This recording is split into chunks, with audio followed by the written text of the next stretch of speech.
Welcome to Bible Study Hub. I'm Ann Wiggins, and I am joined tonight by my dear friend, Emily Scott. I'm so grateful that she has been willing to come back and help us for 3 weeks now, and what a difference it makes. Oh, thank you. To have a second person. Thank you so much. Yeah, thank you. Grateful to have you. Well, we are in the book of John. We've been trekking along through chapter 1. We're actually making it to chapter 2 tonight, which we're grateful for. And it is a packed night. So I hope that you can stay with us the entire time and just absorb the wonder and amazement that we've been enjoying all week, and also just as we've been talking about it today, the Word of God and how mind-blowing it is. Tonight is going to be one of those nights. It's just going to be amazing.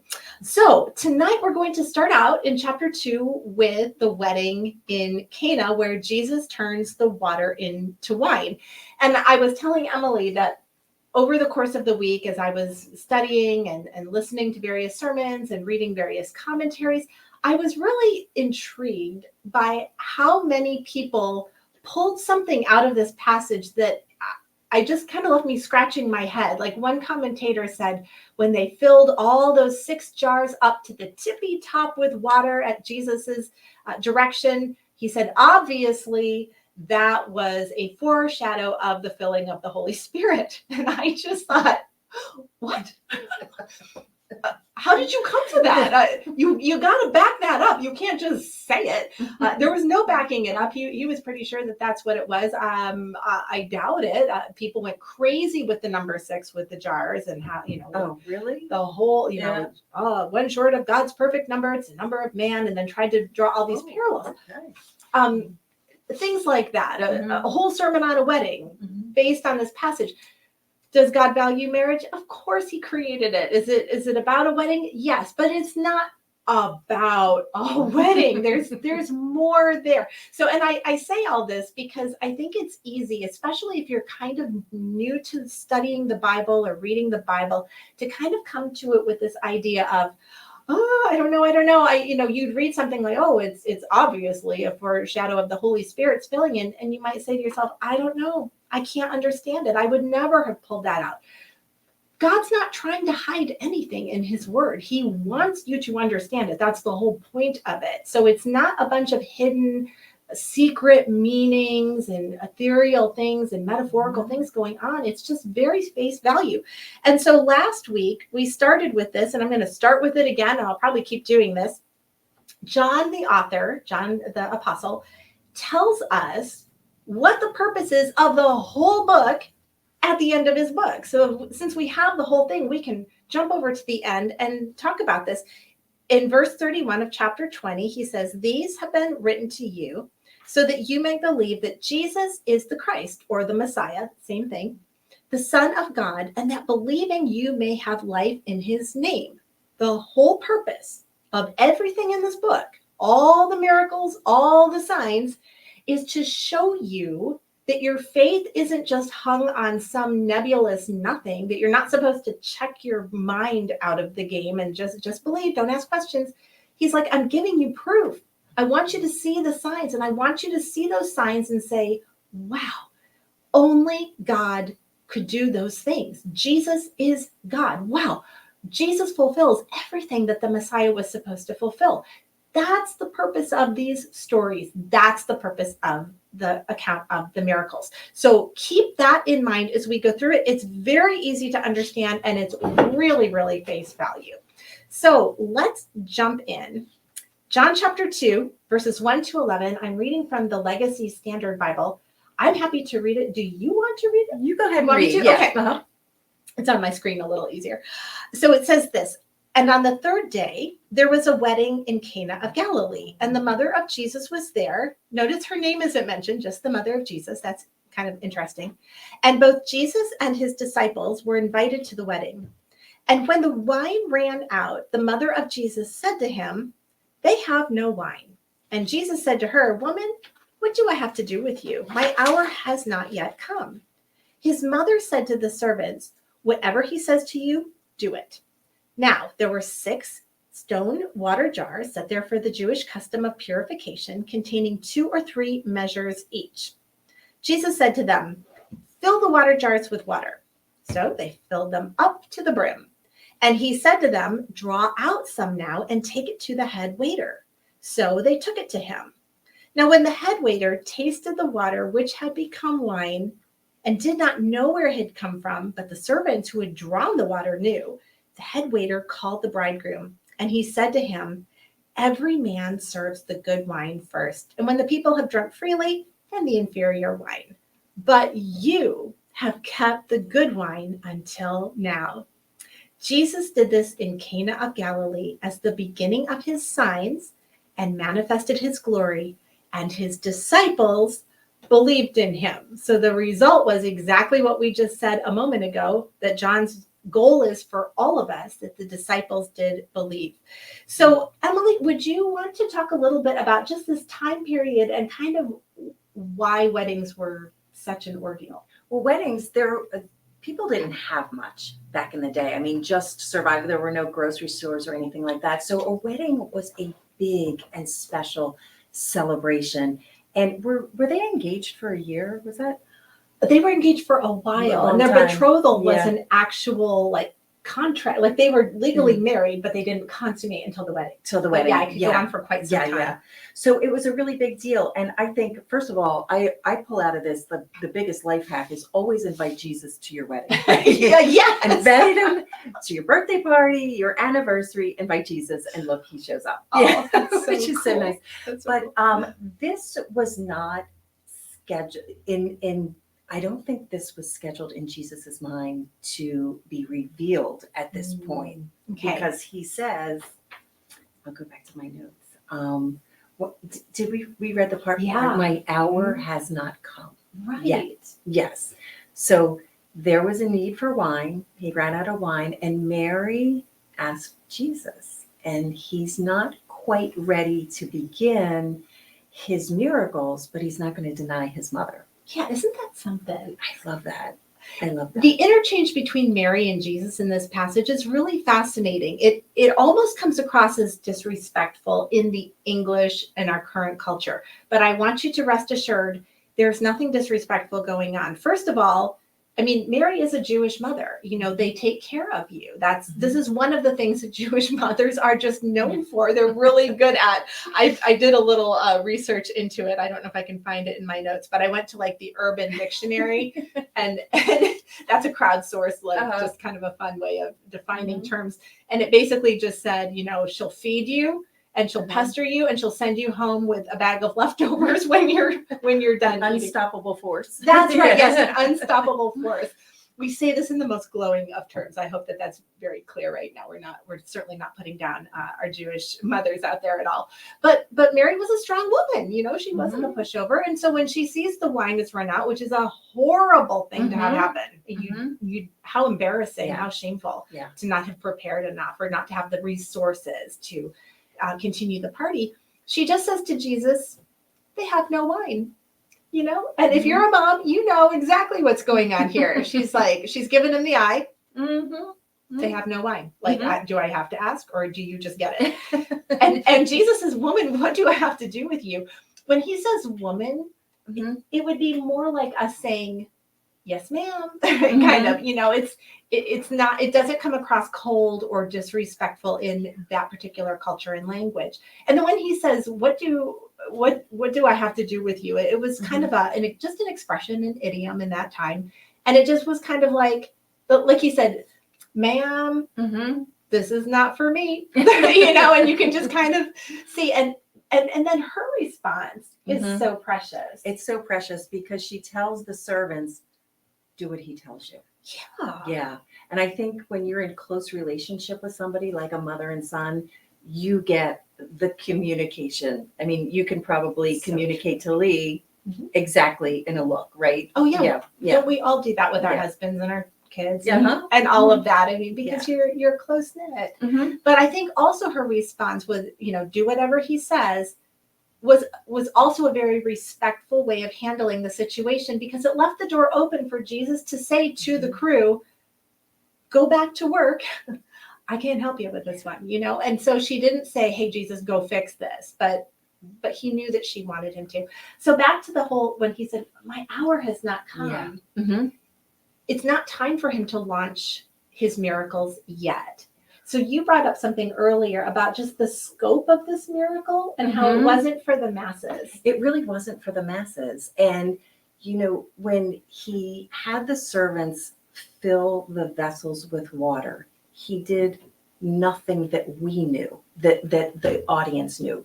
There was no waving of a wand. Right. There was no speaking. There were none of the things that, a magician might do. He simply said, fill it up, and he changed it to wine. The only ones that knew it were Mary, the disciples, and the servants. Mm-hmm. So he was able to, Mary was really trying to save face for this family. Yep. And he obeyed his mother, and he was able to do this. I'm sure he was in relation somehow with God Oh, yeah. to make sure this was okay. But I consider this the unscheduled miracle. I loved when you Yes. said that. Yes. Susie is asking a question. She said, why did Jesus decide to make the wine after he stated his time had not arrived yet? And that's a great question, Susie. All we can do is kind of just read between the lines on this one and say, based on what you just talked about, it was, he decided to go ahead and do it, but it was a very quiet, understated miracle. So the only people who knew that it had happened were Mary, obviously Jesus, because he did it, his disciples, and the servers. Yeah. So when they take it to the head waiter, he has no idea where this wine came from. And so it's not a public, so it's almost like Jesus consulted with God the Father, because we're told over and over in the Gospels, he says, I only do what the Father tells me to do. I only say what the Father tells me to say. So there must have been some prayer going on, and God said, do it like this, and it will be fine. So that's all I can tell you. Yeah. If you have any other thoughts on that one? Exactly. So what he does here is not a party trick. It's not a sleight of hand. Somewhere in between the filling of those water jars all the way to the tippy top. And by the way, this is like 120 to 130 gallons of wine. It's a lot of wine. They would have these big, big pitchers. In fact, I took a little screenshot of something here. This is excavated from an archaeological dig, and this is probably very similar to what these water jars would have looked like. You can see they've kind of glued some of them back together. But they were for washing their hands, for washing utensils. The Jewish people were and are today very, very hygienic and very, very clean. And a lot of that is because God directed them to do that for their own protection. Of course, in a day when they didn't know about germs and things, they were already taking care of this. So when they filled these up to the top, somewhere between that and when the head waiter tasted it, something that can't ferment water becomes a fermented grape drink. Only God can do this. This is speaking into existence, not even speaking, it's willing. Yeah, really. In his mind. He didn't say a word. Like, I loved how you pointed out, he didn't do any theatrics. There was no waving of a magic wand or anything. He just says, fill it up. And by the time they scoop it out, it's wine. Yeah. This is the point of the miracle that John is saying to every one of us, look what he did. Only God can do that. Nobody else can do that. It's a creative miracle. And I love that he ends this passage is ended with, and the disciples believed in him. Yes. That's a beautiful ending. Yes. Yeah. And it's the goal of what is going on. So this will be the last of his almost secretive sort of miracles. And then by next week, we'll be getting into some of his more public. And miracles. Josh says, my mom both loves to throw parties and always sends me home with the leftovers. Mary has never been before so relatable. Having just been at your house for a party last night, I will totally say he's right. And I love that too. Susie says, I love that he did this for his mother. He did. Yeah, he sure did. He sure did. But you notice that nobody twists his arm. Like, Jesus is his own person, and he's never in a position where he's kind of cornered and doing stuff he doesn't want to do. He's not a weak man. He's a very, very, very strong man, but very kind and very loving at the same time. Just absolutely perfect.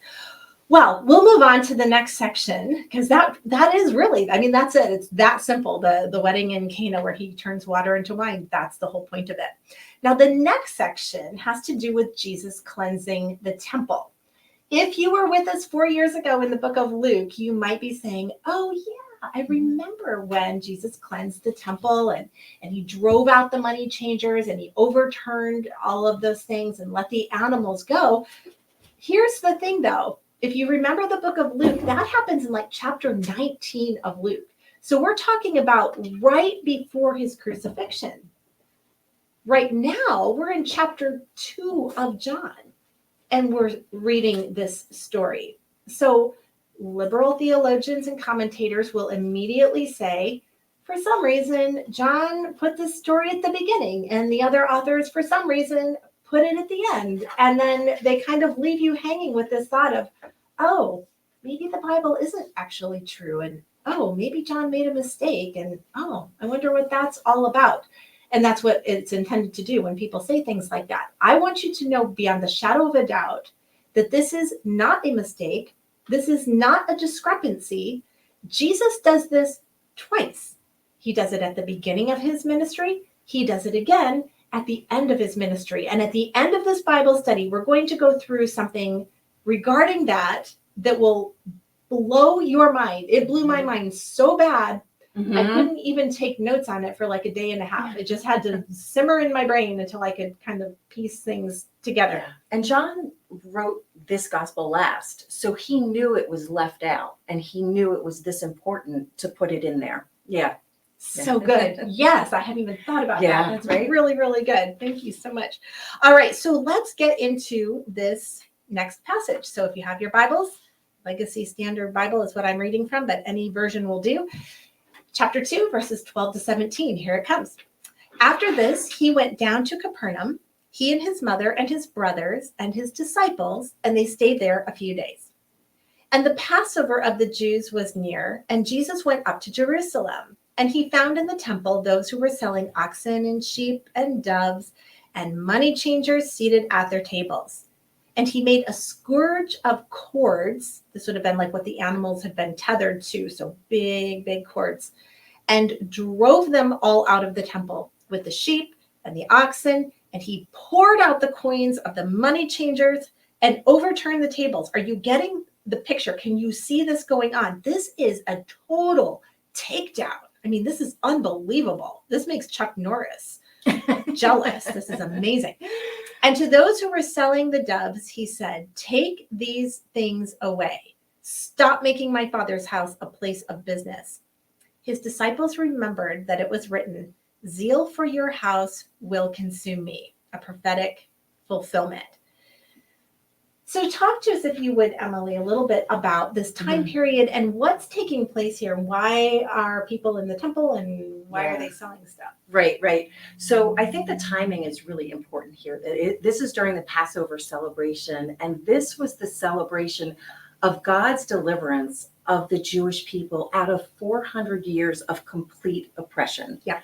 So he brings them out of slavery, under the Egyptian slavery, and he brings them to Jerusalem to build a temple so that they can worship their one true God.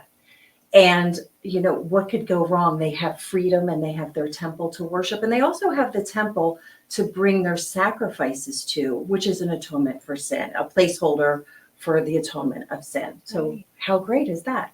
Right. Well, as we, as humans, as things go, enter the Sadducees.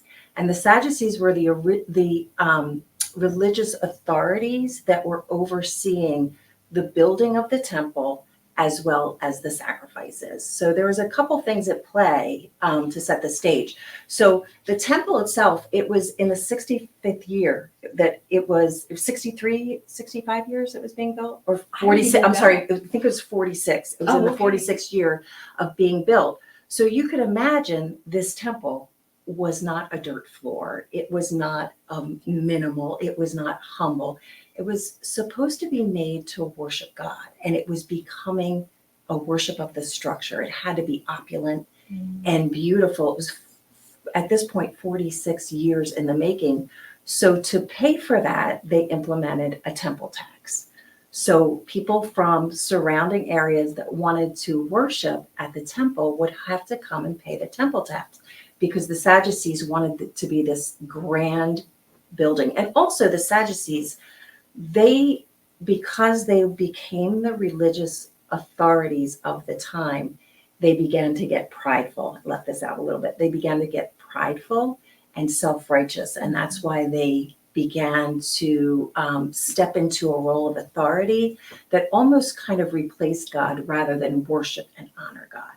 So the people would bring their temple tax, and the currency of the day were Roman coins that had Caesar on them.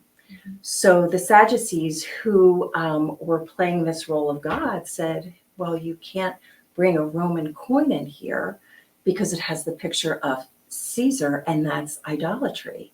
So what we can do is we can help you, right? So they would take these coins that were real money and could be spent anywhere, and they would replace them, kind of do an exchange for their fake currency of the temple that really wasn't good anywhere. It really wasn't really a monetary system. And of course, they charged a great big margin on this. So they began to extort these people that were paying this tax. So that was one thing that was at play. But I think also with the oxen and the sheep, and the English Standard Version said pigeons, and this one said doves, which was kind of interesting. But this was a place to come and sacrifice. And I think this is so important because the sacrifice, God wanted the sacrifice to be meaningful. He wanted it to be the first of fruit, the best fruit, as blemish free as it could be, to be a sacrifice. And I, as a new beginner, kind of struggled with that. Like, why does it have to have those standards, right? But when you think about it, and I thought about this a lot, that's what we call in our society punitive damages. When you do something wrong and the court system says you have to pay for them, right? The punitive damage for that can't be so small that you don't feel it. You have to feel it. If you do something wrong as a pharmaceutical company and you're found guilty, you don't pay out $1 or $2, you pay out big. Massive, right? So, and that's the cost. So that was the placeholder for sin. So these people were bringing their very best animals to be sacrificed, and the Sadducees did the same thing. They said, that's just not good enough for God. So they said, we can't accept your sacrifices, but what we can do is sell you ones that are appropriate, right? So they would take their sacrifices and then resell them sacrifices, the sheep and the oxen, that were supposedly too standard. And they would also charge a great big margin on these as well. And I know my common sense says they're probably taking their blemished ones and bringing them around back and resold them, right? But they were extorting the people. And I think this is why, to me, this was intended to be Jesus's first mission rather than the wedding where he did it, as a favor. He was furious. This was not okay. And I thought it was interesting too that he took the time. He was going to cleanse the temple. He was going to get rid of this in God's house. And he took the time to make, and the Bible, I love that the Bible tells us what the weapon is, because it tells you that it was premeditated. He made that, right? So he probably wove the shaft or attached these leather cords to a shaft, which to me, as a new beginner, can I get right into this? Yeah. As a new believer, I was so confused that Jesus went in with fury. Now, Jesus could have brought down fire from heaven and he could have killed them all and wiped them all out. He didn't. He ran them out. He he emptied the money and he ran them out of there with the whip. So it was, he was getting rid of everything. But I was curious why he came with fury. If he took the time to make the weapon and he had that time, why wasn't he thinking as a loving God and as a forgiving God? That was a kind of a discrepancy for me. Can we ask that as a question? Yeah, is that okay? Yeah, do that. Yeah. So what do you think, everybody? Why did he come? You can just start typing your answer right now, especially if you're live. Why do you think that Jesus came in with such anger instead of like corralling everybody and saying, guys, this is not right. Let's work on this, the quintessential loving Jesus that most of us have come to know and love. And if you're a part of many churches, that's the only Jesus that you will ever hear about. This is not a story that will be probably talked about very much. So in answer to that, Mary says that he wanted to make a statement. That's why he came in anger. That's excellent. Susie had commented prior to us asking this. He says, it sounds like it was all about the money more than the sacrifice. Bingo. The Sadducees didn't believe in an afterlife. They didn't believe in resurrection. They figured when you died, you were just done. You were gone. And when that's your worldview, then you don't really have any compelling reason to control yourself on this side of it, because you just want to get all you can. I mean, this is it, right? You live once and then you're done. Yeah. There's no judgment. And so they were about as evil as could be. So anybody else want to venture a guess or a thought as to why it was that Jesus came in with such fury and wasn't as maybe as loving as we often think of him as being? See if anybody else has a comment there. It's real quiet. That's okay. This is the delay, right? Well, yeah, maybe. Yeah. We'll see. So- Did you want to Yeah, and answer that? thinking about it, I had learned of Jesus as a lamb, as the love and the tenderness and being a lamb. And here he is coming in like a lion. And Jesus is a lamb when he's with us. And Jesus is a lion when he's fighting for us. And that's what he was doing by cleansing the temple. He was fighting for us. Exactly. And don't forget, too, that the tabernacle and the temple, which came after it, it was the permanent structure, was a picture of Jesus. So Jesus walks into this thing that is, he is the sacrificial lamb. He is the access to God. And he walks into this absolutely satanic, corrupt situation, and he has righteous indignation over this. And rather than being mamby-pamby about it, he goes after it. But what I'd love to do is end up tonight by talking about why it is that he did that. We have a couple more comments here, so let's just bring these up. Lori says he meant business. Sure did. Oh boy, did he ever. Roberta said because they were robbing people by charging a lot more, and this made him mad that they were taking advantage. Yeah, for Yeah. sure. Those are great comments. So in addition to everything that we just said, it's all good, it's all right, there's even more. Jesus didn't just fulfill the law.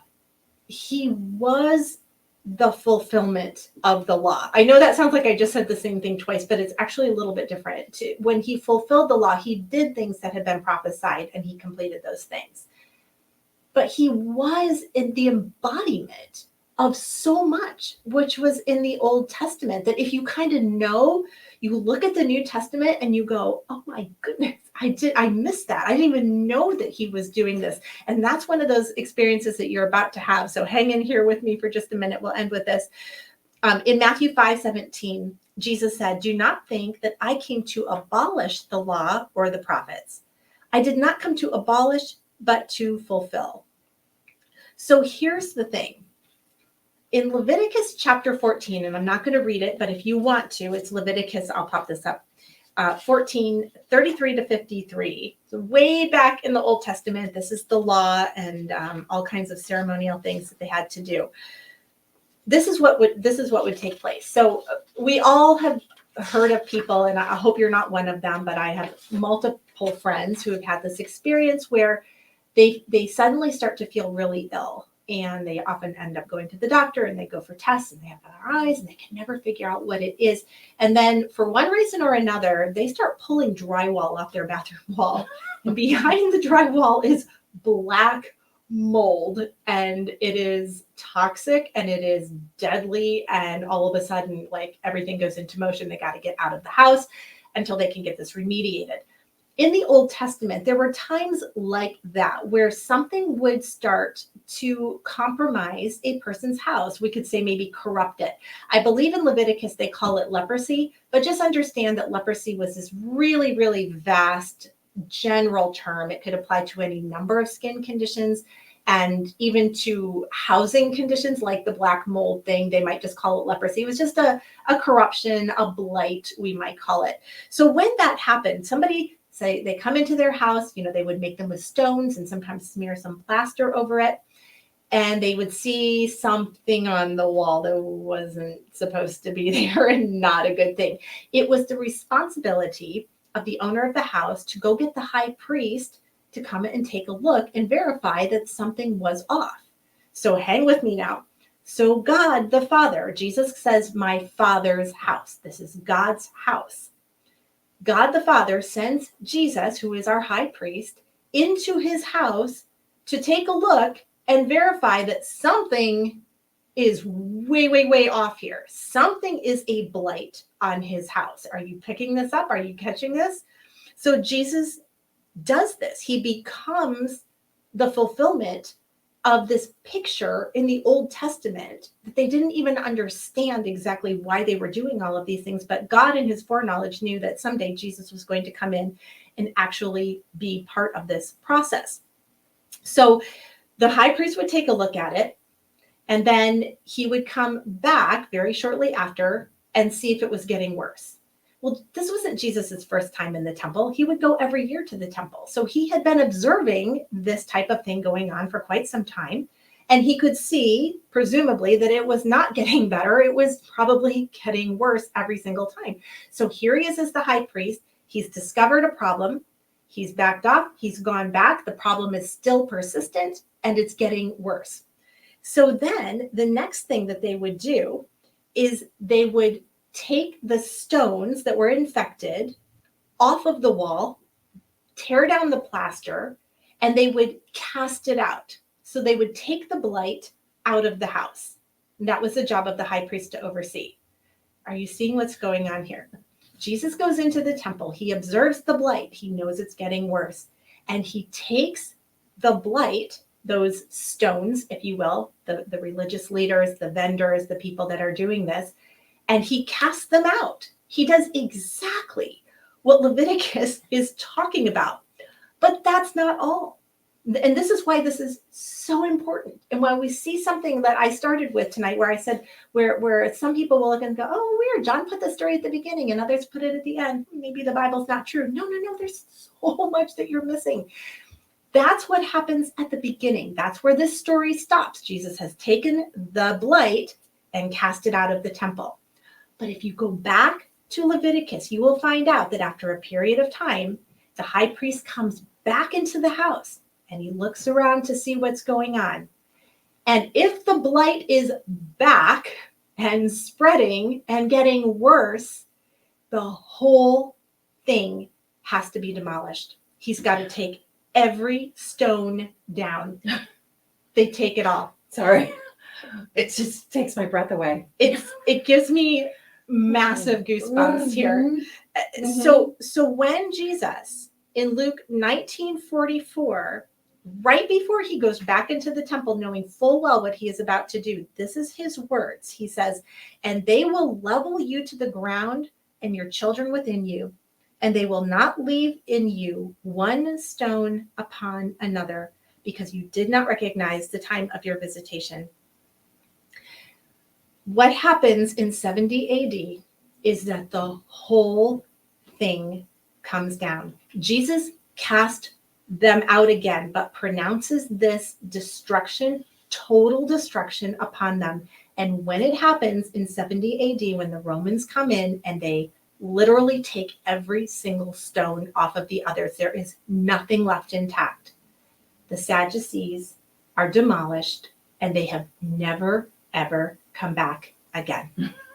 And that is why you have the first temple cleansing and the last temple cleansing, because not only was that important to preserve the integrity of the worship, which had been so utterly compromised, and you did an amazing job describing that for us, but in addition to fulfilling prophecy, Jesus was the fulfillment of the Old Testament.